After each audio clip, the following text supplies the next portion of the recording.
नमस्कार मंडळी, मी गुड्डी. आपल्या चॅनलमध्ये सर्वांचं स्वागत आहे. सूर्या मावळला होता आणि झाडांना पाणी घातलं नव्हतं. पाणी घातलं, इकडं सूर्या मावळत चालल्यामुळं देवपूजा करायची होती आणि पक्ष्यांचा एकदम किलबिल.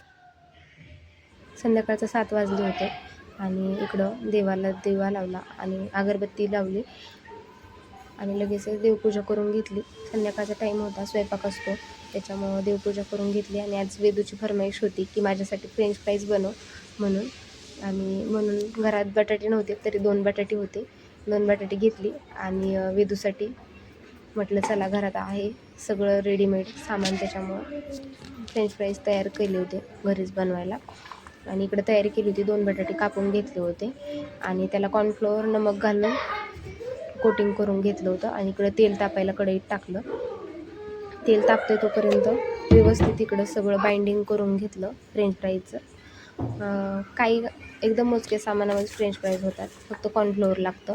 आणि एकदम घट्ट हे करून घेतलं, त्यातला ओलसरपणा सगळा काढून घेतला की जेणेकरून फ्रेंच फ्राईज चिवट होऊ नयेत म्हणून. कशा ओरडतो?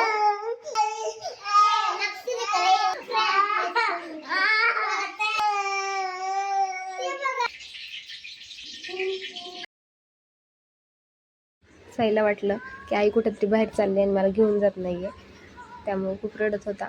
आणि इकडं तेल तापायला मांडलं होतं. एकदम थंड नॉर्मल तापलेलंच तेल होतं. त्या तेलामध्ये असेच पातळ पातळ जागेवर थोडे थोडेच टाकले होते फ्रेंच फ्राईज, की जेणेकरून काय होतं, चिकटतात.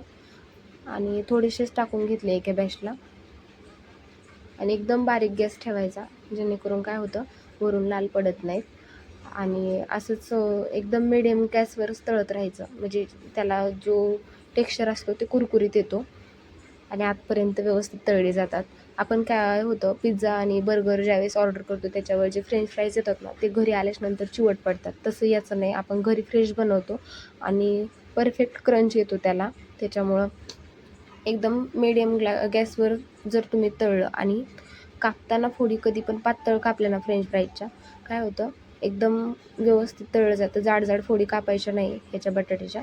स्लाईस पातळ असतील तेवढा क्रंच चांगला येतो आणि तळलं लवकर जातं बटाटा. त्याच्यामुळे एकदम पातळ जे होतील तेवढं पातळ चिरायचे बटाटे.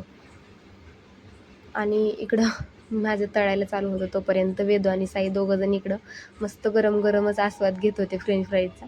सॉस दिला होता, रेड चिली सॉस, त्याच्यासोबत एकदम मस्त लागत होते खायला. आणि बाहेरचे देण्यापेक्षा घरीच बनवले. थोडी मेहनत लागते, पण हरकत नाही, समाधान मिळतं तेवढंच आपल्याला, फ्रेश खायला भेटले म्हणून मुलांना. आणि नवीन असाल आपल्या चॅनलमध्ये तर चॅनलला सबस्क्राईब करा, लाईक करा. भेटू पुढच्या व्हिडिओमध्ये.